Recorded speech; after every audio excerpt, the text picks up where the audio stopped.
Yeah. Either way. All right, we are live. Good morning, Facebook. This is Jim Blythe, and you're watching and joining us on the Veterans Impact Show. Today, we've got a great distinguished gentleman, the Honorable Allen Clark. He's going to be with us, so we're going to be on the air. Welcome to the Veterans Impact Show, where our motto is Charlie Mike. Continue the mission. I'm your host, Jim Blythe, U.S. Navy Vietnam veteran and certified senior advisor. Join me as we feature veterans who continue the mission of leadership and commitment in our communities after serving our great nation. Why, you never know who you're going to meet or where we're going to go. So welcome aboard. What a great day, and we're in the Thanksgiving holiday season. It is my favorite time of the year. I love to cook. I love the turkey. I love everything. And so thank you for being a part of us today, and thank you for being with us in the holiday season. I also want to thank DBTV Network and Amazon Fire and Roku and the AUN Network for carrying us. You're on at 9 o'clock, and I am so thankful. So this is the Veterans Impact Show. And follow us on Facebook, follow us on YouTube, subscribe, be a part of it. Also, this is brought to you by Fairway Independent Mortgage, my company, and I do reverse mortgage lending. I specialize, and I'm in 6 states. Look me up, Jim Blythe, NMLS number 311548, and our corporate one is 2289. Now, I've got all of the business stuff out of the way.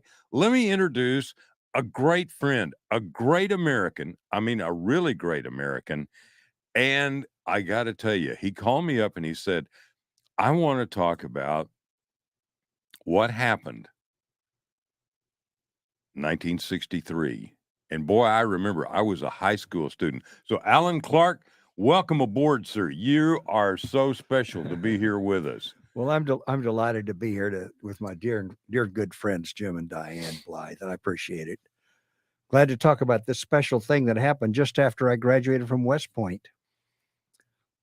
I was a high school student in Dallas, Texas. I was a sophomore, and I'll never forget, in class, there was an announcement on the PA system, and we knew President Kennedy was in Dallas, and several friends of mine went to see him in downtown Dallas, and we heard that, and we were all just in shock. And we didn't know till quite a bit later on in the day that he was actually killed. Now, one of the things we're going to talk about this because this had a far-reaching impact in our nation. This really changed a lot of things. But one of the things that I wanted to mention to you is I had a really close friend that I had hunted with. So he was familiar with firearms. I was familiar with firearms. He was down there near Dealey Plaza. And he said, Jim, there were different caliber weapons firing from different directions. And if you've had any experience with firearms, there is a difference. So let's dive in. Tell me a little bit about what your background, and everybody will know more about you, and then what motivated you to dig into this tremendously important piece of history that you and I lived through. Yeah, thank you. Well, I was an Army brat raised on Army bases, and my father was an officer. And I wanted to go to West Point since I was 8. So I got admitted to West Point class of 1963 and 59, and graduated as a Corps of Engineers officer, and eventually went to Vietnam, volunteered for Vietnam because my first wife wanted me to resign from the military, and I just couldn't give up the military and my pride as a soldier not to go to Vietnam, because I had a chance not to go to Vietnam. I had a general that wanted me to go to Korea as his general's aide. So I volunteered without telling my wife that I was volunteering for Vietnam, and she harbored resentment for 25 years after what happened to me there. I transferred and did go, became a military intelligence officer to train and interrogate prisoners of war. There weren't any. Transferred to Special Forces, got into something that was very challenging for me, other than trying to find POWs to interrogate, which there weren't any in my area.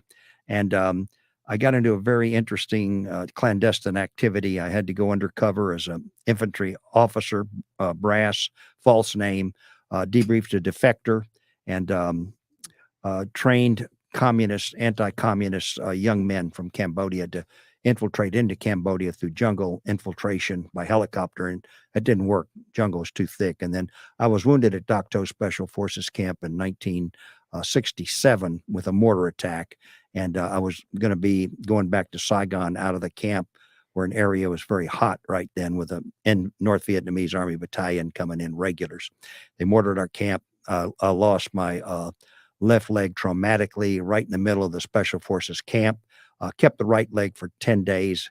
That leg got amputated back in the United States. I've had a very wonderful life since then. I have 2 daughters, and I've been on the governor's staff, Governor Clements in Texas. Also been up at the national level at the Veterans Affairs Department, ran the National Cemetery System. I've been in business. I've been in public service, and I've just had a wonderful life. I'm blessed that the Lord saved me on that battlefield that day. You've also got several really, really outstanding books that you have given to me. And you also have a Facebook page, Combat Faith. And you are one of the most faith-based men I have ever enjoyed being friends with. And so I am just so amazed at all of this in your service. Actually, I was on the board of the Greater Dallas Military Foundation when we elected you to be our honoree in, what was that, 2016 or 17? I don't know. I only remember decades nowadays. Well, let's talk about, because this is the Thanksgiving season, and I'm so thankful for my service in the Navy, which was very short, 4 years, 3 combat tours of Vietnam.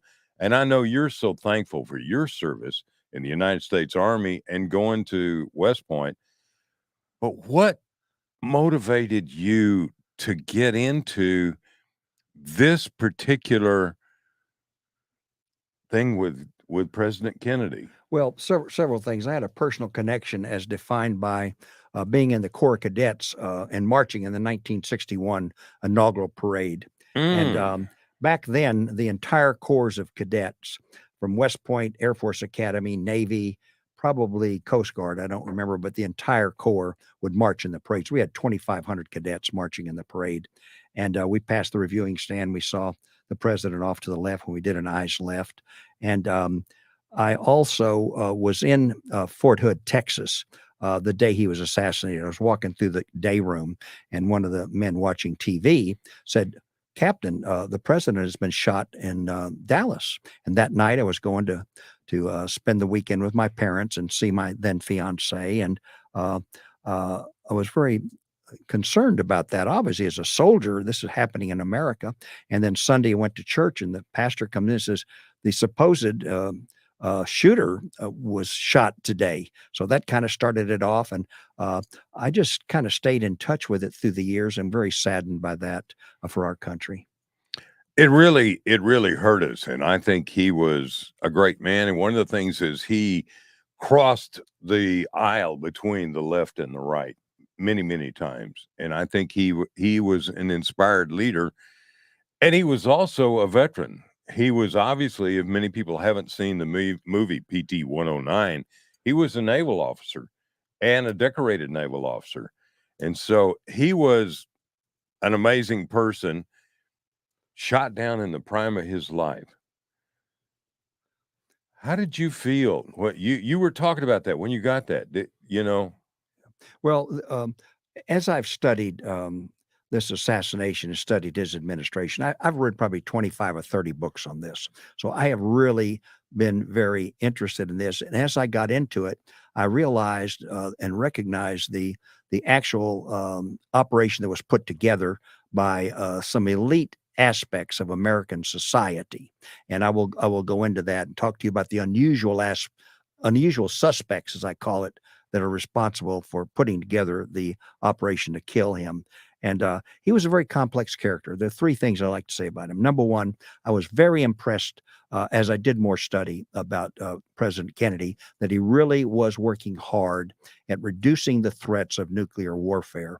And he had a kind of what you call a backdoor connection with Premier Khrushchev through, first of all, at one time, a Russian spy that was on the embassy staff, and then secondarily through the ambassador, and he used his brother as a cutout. So I appreciate that very much. He was a charismatic character. There's no question about that.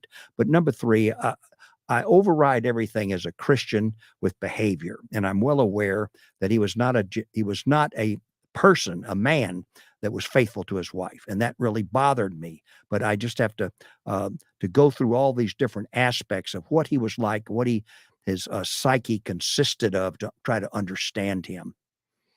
That was pretty amazing. And so, moving on, in this situation, this assassination had far-reaching effects, not only on our government, but let me tell you, as a young person, and then when I went in the Navy and I traveled, you didn't tell people, hey, they go, hey, where did you grow up? Where are you from?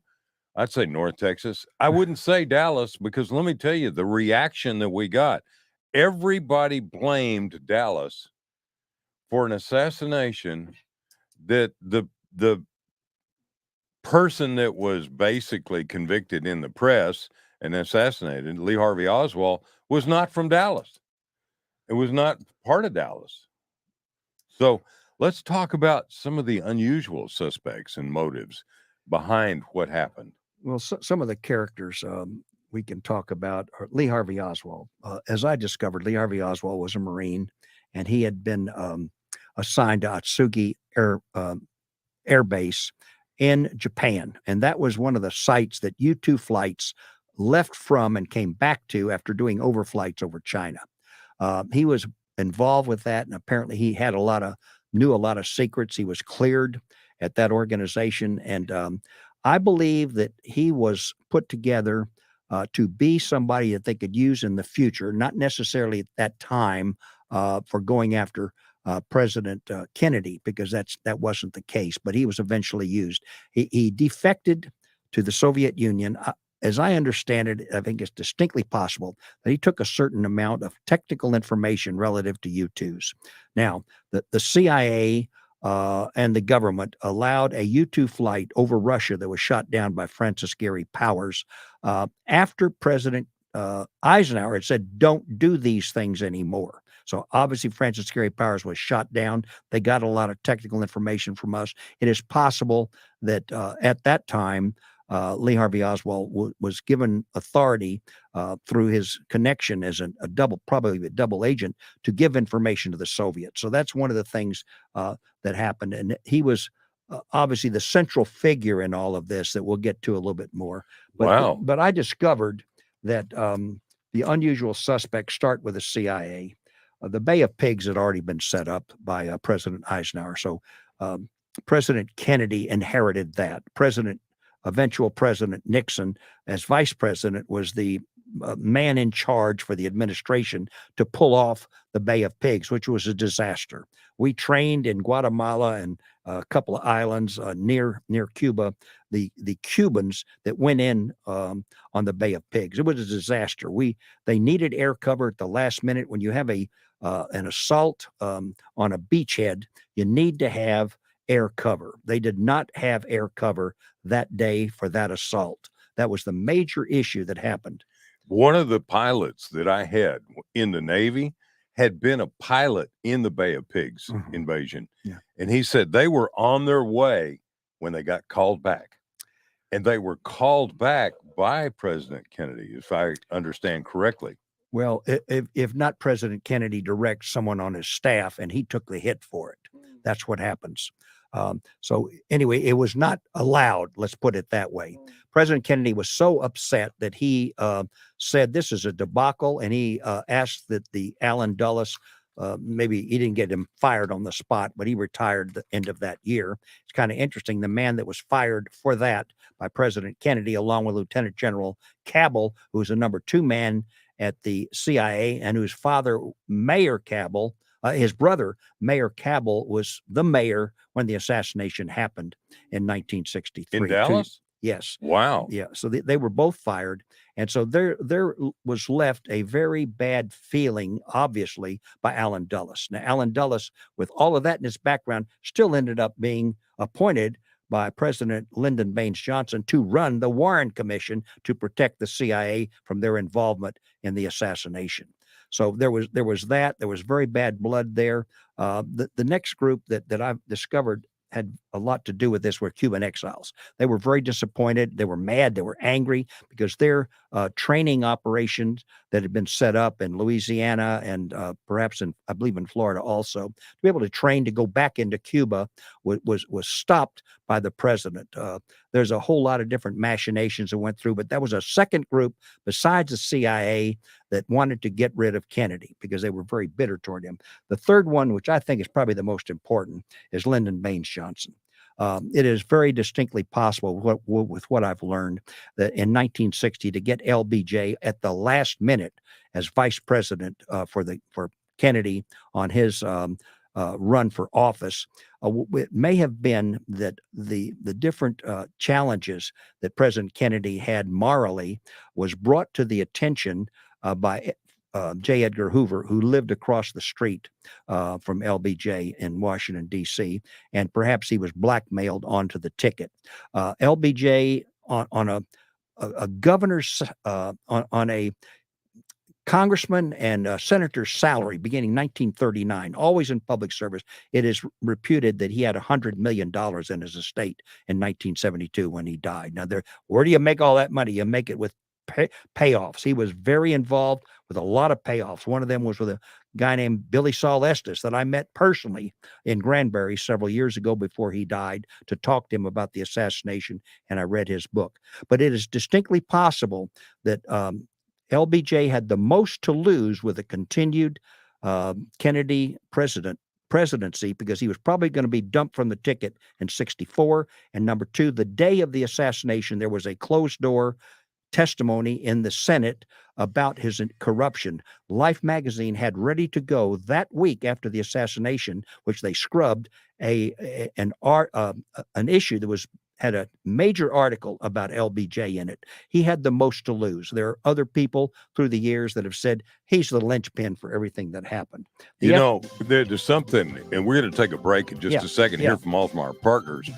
But one of the things I found out, the civilian contractor for Vietnam, for our military in Vietnam, was a company out of Houston called Brown and Root. Oh, yeah.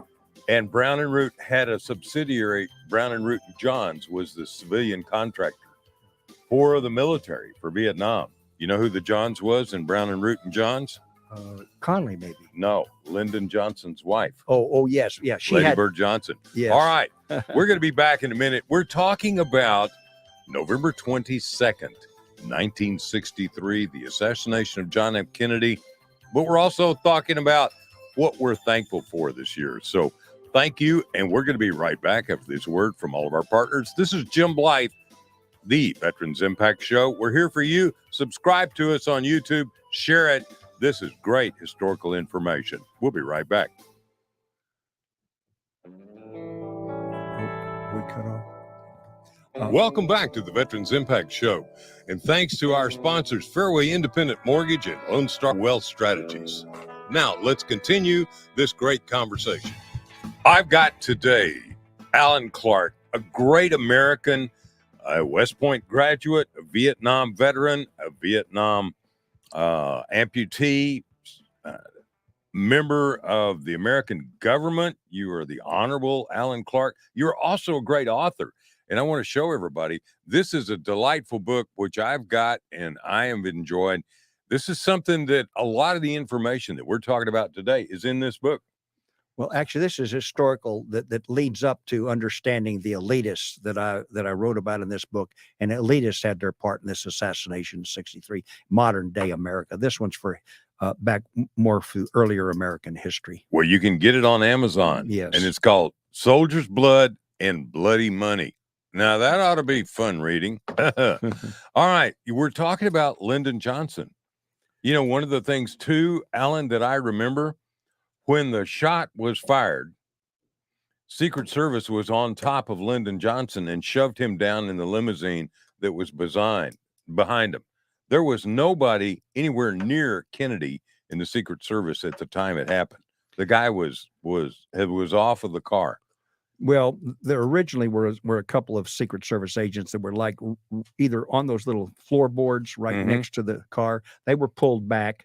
It has been reputed that LBJ got himself down personally in his car, where his Lady Bird was with him, and Senator Yarborough was also there. So it has been reputed, and also a couple of people that are related to this entire conspiracy. And number one is Billy Saul Estes. He pointed out in a book that I had bought that got me started on this quest. He pointed out that LBJ propagated the Vietnam War for personal financial profit. Now, that really bothered me. And then number two, that Lady Bird had stock in Bell Helicopter in 1965. Now, that really bothered me also, because thousands of choppers were bought from Bell Helicopter and went to Vietnam, got shot down. Some of them were able to be brought back and rehabilitated and so forth. The combination of that really bothered me. I tracked down Billy Saul Estes, where he was kind of a little bit undercover down in Granbury. We went to visit with him. I said, "What's the story on this propagating?" And he kind of looked at me like, "You're a naive guy." "Yeah, I am. I'm a duty honor country guy. I don't understand this aspect of society." And so I researched later on, and this Brown and Root, George and Herman Brown, in 1939, one of the first supporters for the congressional race of LBJ. They ended up making a lot of money in a consortium that built the major bases in Vietnam. So that was the motivation for people to make money off the war, and that's where he probably got personal payoffs. That's what I assume. I think that's a good assumption. Also, Lyndon Johnson controlled the air war in North Vietnam, which was called Rolling Thunder. My squadron, Alan, was the point of the spear. My squadron had 12 killed in action. My squadron had 5 POWs, including John McCain. Then, in a book by Dick Cavett is interviewing Dean Rusk. Dean Rusk was Secretary of State, correct? Yes. Okay. Dean Rusk, in the book, basically was asked, is it true that Lyndon Johnson was controlling the air war in North Vietnam known as Rolling Thunder? Well, we knew that. My pilots were upset about that. And he goes, yeah, absolutely. The next question in Dick Cavett's book is it true that Lyndon passed that information on to the North Vietnamese? And they said, yes, through the Swiss embassy. Now, that sent all kind of chills up and down my spine, because my pilots, we had the highest casualty rate in the Navy. We're being set up to be killed. That's understandable. I'm telling you, all these different things that got us into wars, which is a lot of what I write about in my book, and what happened for Vietnam, and the people that made money off us and have made money historically through people going to sending us young people off to war and pulling stunts like that I didn't even know about. It's horrendous. And it really grieves me to know that we sacrificed because of things like that. 58,000 Americans were killed in Vietnam. Goodness knows how many Vietnamese. And it was a horrible debacle from start to finish. It was a terrible mess. And I think it was a situation where basically the politicians were running the war and wouldn't let us win. They didn't want us to win. Lyndon didn't want us to win. And the North Vietnamese laughed about it. So Lyndon Johnson has always been a very high candidate, in my opinion, for at least knowing about or being involved in this assassination.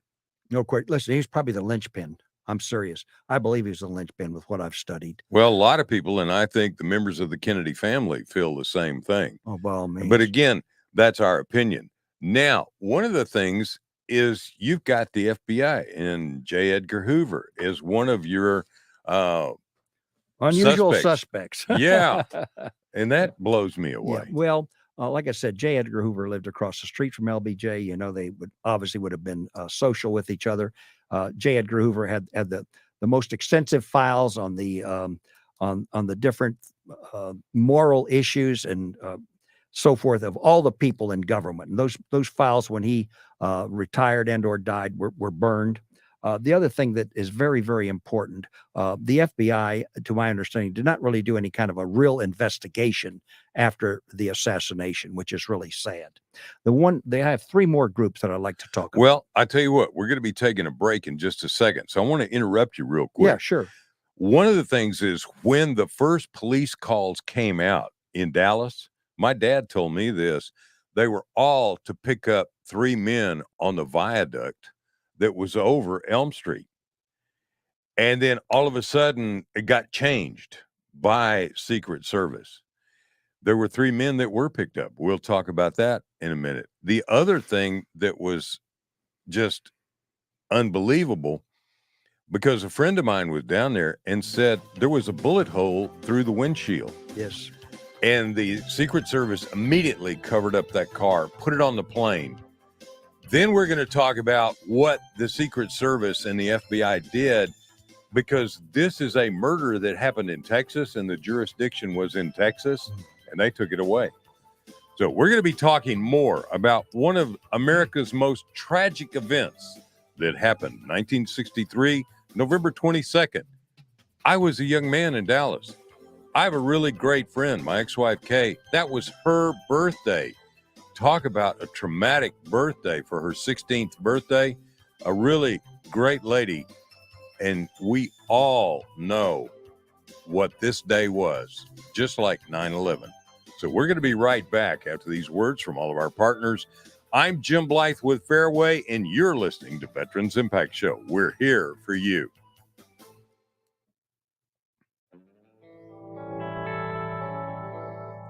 Welcome back to the Veterans Impact Show. And thanks to our sponsors, Fairway Independent Mortgage and Lone Star Wealth Strategies. Now, let's continue this great conversation. Hey, Jim Blythe here, Veterans Impact Show. I want to tell you, if you're just now tuning in, we've got Allen Clark, and we're talking about one of the biggest historical events that happened in this modern era, as far as I'm concerned, and that's the assassination of John Kennedy. Allen, you've got another unusual suspect, Sam Giancana and the Mafia. Tell us about that. Well, before the election, Joseph Kennedy, the father, who had been a bootlegger in the 30s and had had a lot of contact with gangsters, had used the mob to win the election for Kennedy in Chicago, and it helped substantially in West Virginia, and no telling what other places. The mob felt like Kennedy's owed them. When Robert F. Kennedy came in as Attorney General, he started going after the mob. And so the mob says, look what we did. I got 2 hits taken off Joseph Kennedy. What's going on here? Frank Sinatra introduced Kennedy to a Judith Exner, who also had affairs with Frank Sinatra and Sam Giancana. And so they were all tied together in that respect. They were very upset with him, and that's one of the reasons that they could be a part of this conspiracy, and I believe that they were. The way operations work for assassinations, you have to have a lot of cutouts. I was in military intelligence, and you have a reason called extreme prejudice to go after somebody. They documented that, in my opinion, in their mind, that we have to have extreme prejudice against the President of the United States, so they went after him. The second group right after that is Big Oil. Kennedy campaigned on preserving the depletion allowance, and this was very important for Texas, obviously, and he changed his mind once I don't think his mind was ever changed. He probably decided to begin with, but to get elected, politicians say certain things which should bother all of us as citizens, and he changed his mind. Also, military industrial complex, besides the Big Oil, a lot of defense contractors in Texas. And I know that LBJ had a lot to do with all that. All of these things set the groundwork as far as an incredible operation that used a little bit of everybody in all these arenas to pull this off, to assassinate the President of the United States. It was terrible, and that was a terrible day in Dallas, and we just didn't believe it. And as a high school student, I got to tell you, it sent cold chills. And I had friends that were downtown Dallas at the time, and people who had seen them at Love Field, as well as people in Fort Worth who had seen the Kennedys. And you talk about a president in the United States, we're talking about all these people that didn't like him, yet the populace of this country loved him. He was the new Camelot, you know. He and his wife was just one of the most beautiful people. Alan, one of the most interesting things that ever happened to me is I officed in an office building in downtown Dallas, uh, on Market Street, and we were right next to the school book depository. And when they filmed the movie JFK, we stood out on a balcony, and you talk about an eerie feeling of seeing that rehearsed and rehearsed and rehearsed, and seeing the young actress playing Jackie Kennedy and the young man playing Kennedy. Now, the Zapruder film, let's go into that just a second. The Zapruder film really was the premier piece of evidence that was being used in the Warren report and everything like that. Tell me about that. Well, the Zapruder film, of course, was filmed by that man who was actually apparently on the grassy knoll. He was very close to where the shooters were behind the picket fence that shot down over the grassy knoll, with a direct line to the X spot on that Elm Street, which I call Assassination Alley, when I give talks on the situation. And it apparently was kept from the public eye. It was kept out of the public eye. It was apparently bought perhaps by Life magazine or something, and basically, as I call it, iced away. And it did not get revealed for a long time. But he got paid for that film. But the Warren Commission definitely didn't want that. Didn't want that out there in public, because it shows that when the president reached up to his neck with his two hands, that was an indication there was a front shot. And my understanding is there were probably 6 shooters positioned around Dealey Square, Dealey Plaza, and probably 10 shots fired at him. And there were different weapons. There was a Mauser, and there was one of these weapons that Oswald supposedly took a picture with that was fake. And I believe silencers were used for some of these weapons, so they could not even count all the shots that came out. There was also a chip in the curb in the street.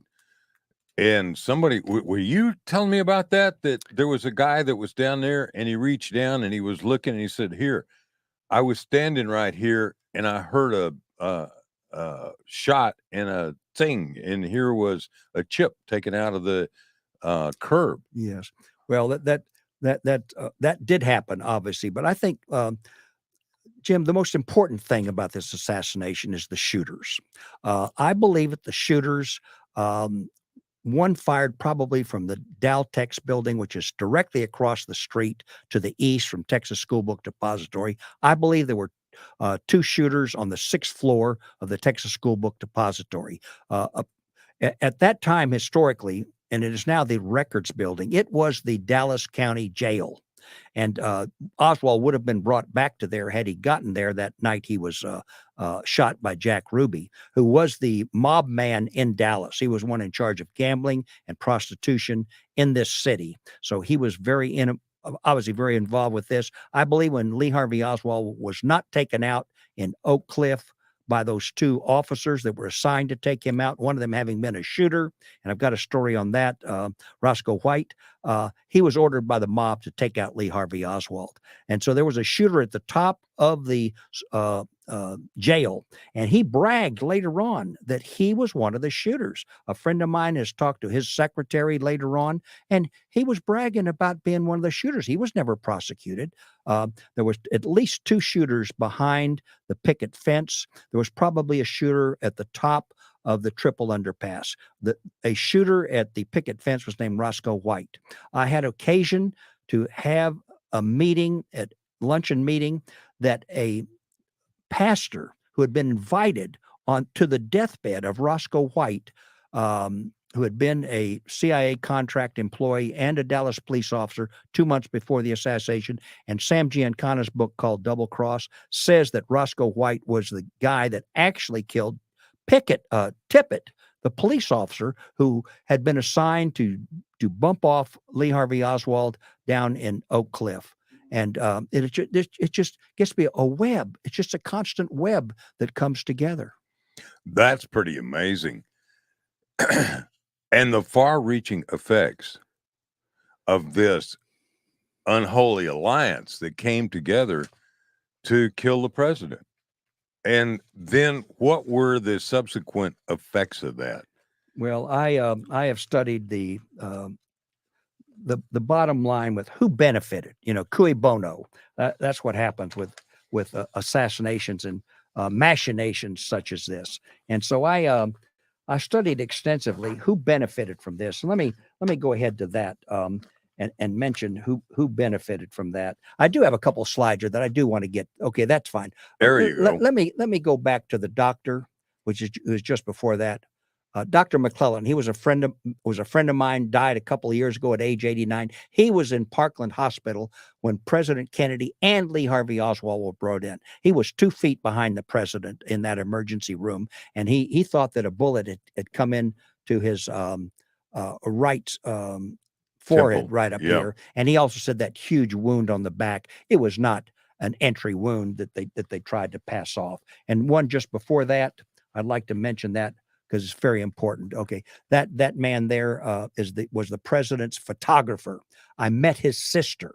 I was at her program just the other day in Frisco Lakes. He was the official photographer. He said to her, and she captured through the years, that he ran out of film from as soon as they turned on to Houston Street all the way to the grassy knoll. I said, his film was censored. He was a professional commander and lieutenant commander in the United States Navy. He would not have run out of film. He had film. They censored his photo. He's running there from the grassy knoll to try to get over to the car to go to Parkland. One before that, the police officers picked up people in a boxcar behind Texas School Book Depository when the trains had been stopped. The man, one more before that, that man in front, John Loving, is a police officer, friend of mine, took me to the grassy knoll. Those 3 people were probably shooters. Now let's go on to the end. I had to get into that because I've had a lot of personal connections with this assassination. It's just amazing the different people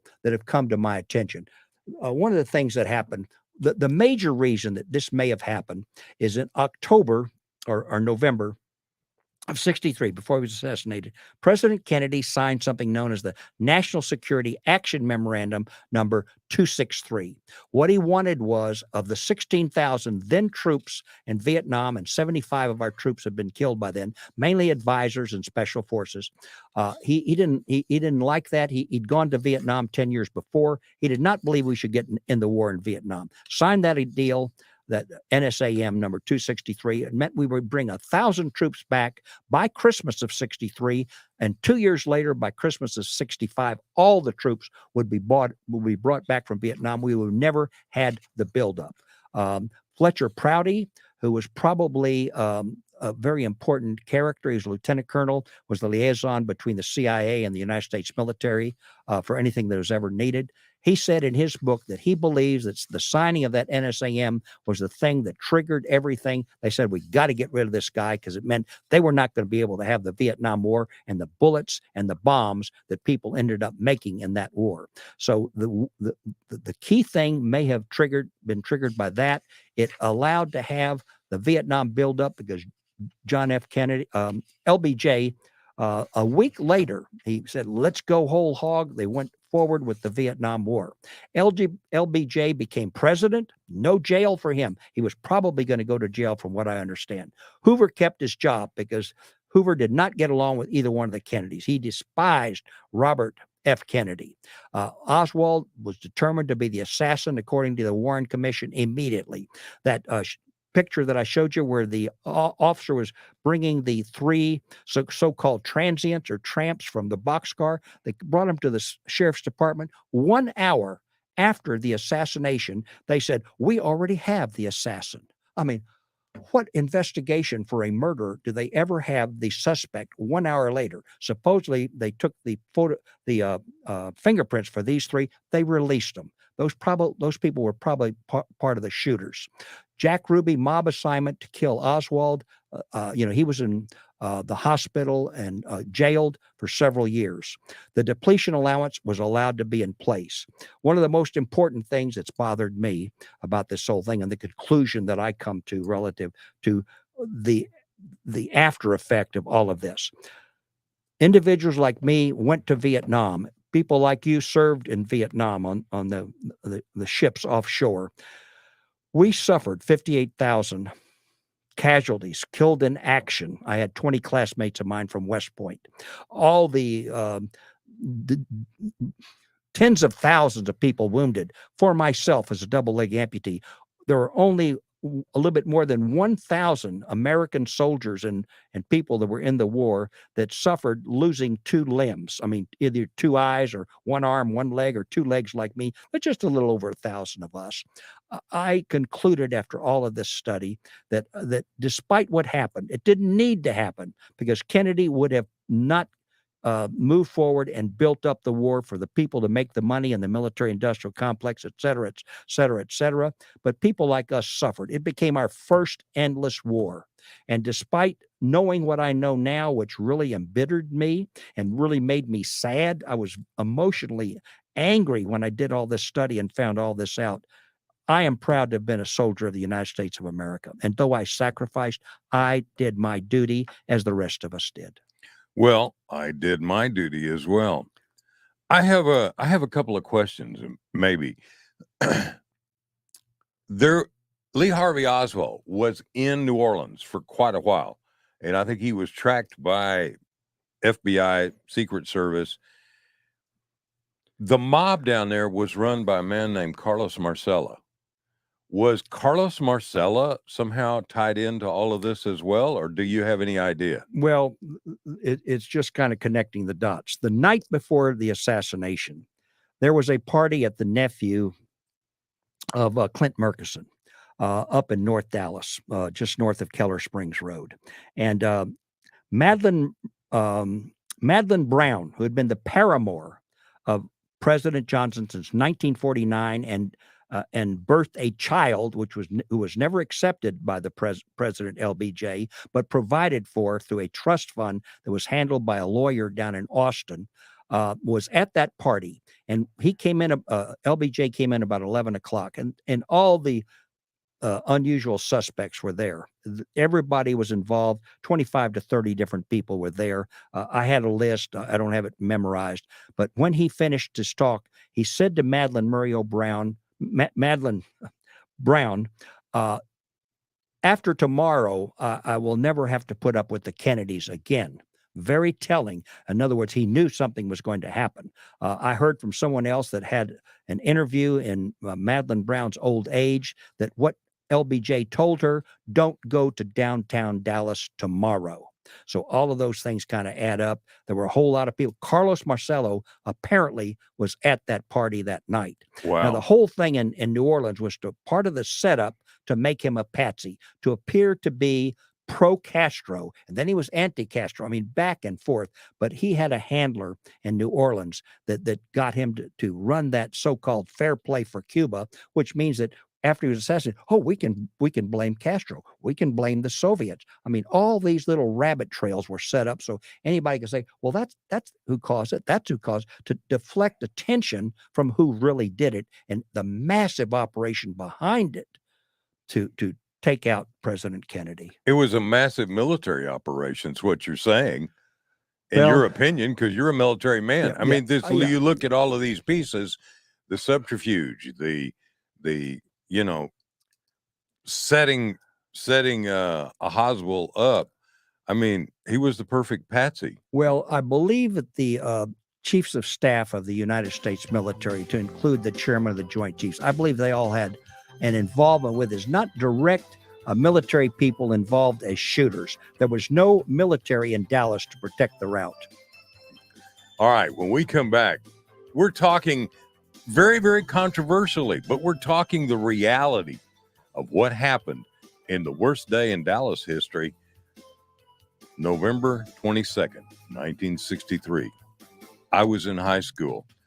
Alan, you were in West Point. It was a dark, dark day in this country. So let's continue the conversation. Then I want to talk about what we are thankful for. But this is important because November 22nd is a day that we should all remember and never forget for what happened. This is Jim Blythe, and I've got the great Honorable Allen Clark with me. This is Veterans Impact Show.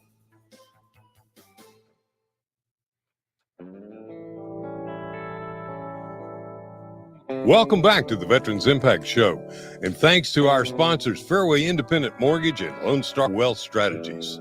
Now, let's continue this great conversation. Well, Alan, this is always great to be with you, and especially I want to talk about your book. You've got several books. Nathaniel, let's put that up.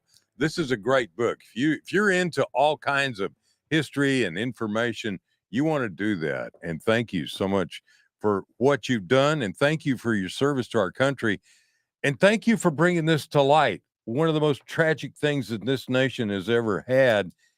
And you know what you're basically saying is follow the money. Follow the money. And you mentioned that 58,000 Americans died in Vietnam. Over 1,000 were double amputees like you that were hurt. Let's go back a little bit in history of Vietnam. During World War II, Ho Chi Minh was basically there. They had run the French out, and they said, if we will help you with the Russians, we will help you with World War II, we will help you with against the Japanese. We're against the Japanese. If you just let us take over when the war is over. And and they said yes. And what happened then in 1946? The French came back to Vietnam with a land invasion, and they took over. And we sat back and did not honor our treaties and agreements with Ho Chi Minh. We never understood, and we never, ever seemed to have had an honest relationship with Southeast Asia. And I'm sure I'm going to be hearing about that from a lot of people, but it was all wrong. We never understood it. Those people didn't want that. Well, it wasn't, you talk about didn't have an honest relationship with them. How many other countries in the world have we not had an honest relationship with? I mean, that's the way American foreign policy has been run. Now, in one of the books I read, it indicated that the CIA, having originally been set up just to collect intelligence, and that's what President Truman figured that's what was supposed to be all about. They really, in some cases, have indicated that they became the paramilitary force for the United States business and economic system for our overseas business. So that's really kind of hard to stomach. And that has been very burdensome and bothersome to me to think about that. The other thing you talked about that, we talked about the 58,000. We've talked about the POWs. How about the untold numbers of American servicemen who were in Vietnam that died or had tremendous problems with Agent Orange? Agent Orange had to be one of the most horrible things. And there we are using chemical warfare and calling it a defoliant. You know what that stuff is? It's poison. It's arsenic based, and it was used to clean up, to defoliate cotton. That's where it came from. I was at the Department of Veterans Affairs as an assistant secretary, veterans liaison, and program coordination, eventually director of the National Cemetery System. We had a committee of experts, which the government sets up all the time to determine what to classify for service-connected compensation for our veterans who are getting hurt. And I just kept listening to this committee, and I said, look, I'm getting kind of tired of hearing this stuff. So I went to the deputy secretary and I said, we've got to break the ice on this. We've got to start somewhere. We have got to start recognizing this early 90s, 1991. We've got to start recognizing that people suffered from this Agent Orange, especially. And we've got to start offering compensation for certain things. Well, it has been added to and has proliferated, and rightly so. And, you mentioned about the people, Agent Orange, much, much more so than that, which really bothers me as an American, as a wounded soldier. And that is the fact that so many of our troops came back with post-traumatic stress disorder. And I have been aware, I was in a closed psychiatric ward for 14 weeks in 1968. I know about psychiatrists. I know about pills. I took pills for 5 years. I saw a psychiatrist for 5 years. My faith in the Lord Jesus Christ and my Christianity is what healed me. And so that is what I try to do in my mentoring with a lot of veterans that come to me. Post-traumatic stress disorder has caused a lot more deaths because of suicide. That's one of the most horrible things. That was the first endless war. We've had 2 more endless wars since then. Doesn't say a whole lot for our foreign policy, does it? No. And right now, there's just a whole lot going on. Alan, I want to change the subject. This is fabulous to talk about this. I'm so glad you did. And you are available as a speaker to go to groups and provide this PowerPoint, which we have shown parts and pieces of. So you can be contacted through what? Your website? What's your website? Yeah, well, my website's combatfaith.com. I'll give you my email, Allen B. Clark, Allen B. Clark, Clark, at AOL.com. I have a blog also, combatfaith.blogspot.com. And it's CLARK, not CLARKE. Correct. All right. What are you most thankful for? Here we are in this thankful holiday season. Real quick. Yeah, I am very thankful that I lived that day on the battlefield. 2 Army Green Beret combat medics are responsible for saving my life. I have come back to my country. I've had other opportunities for service to the state and to the nation, and especially to veterans, and having this opportunity to mentor a lot of veterans, just to live in this country. But to know part of the history of this country that is negative saddens me very much. But we stay in the fight for good, clean government and for good opportunities to heal people. I would like to be a part of an effort to stop wars, period. I join you on that one, because what I think we should be doing is bringing this nation back together. And I'm laying the blame on our politicians and the press and follow the money to divide and conquer. And we've got to bring this nation back together. We've got to have discussions. We've got to have problem solving. You can't have the mess we've got. So, Alan, I'm thankful for being an American too and continuing the mission. So I'd like to say a quick prayer. Lord God of the universe, I am so thankful to be an American. I am so thankful to have this country, and I'm so thankful to have friends like Alan Clark. God, thank you for the hedge of protection around our active duty military as they serve on land and sea and sky throughout the world. And thank you for our veterans who have come home to lead and to show this nation that we can come together. Thank you for our first responders. Dear God, thank you for this wonderful holiday season. This we say in your holy name, amen. Alan, it doesn't get any better. This is great talking about this negative part of history, but it's also a time to be thankful that we are here and we can talk about it, because it doesn't always work.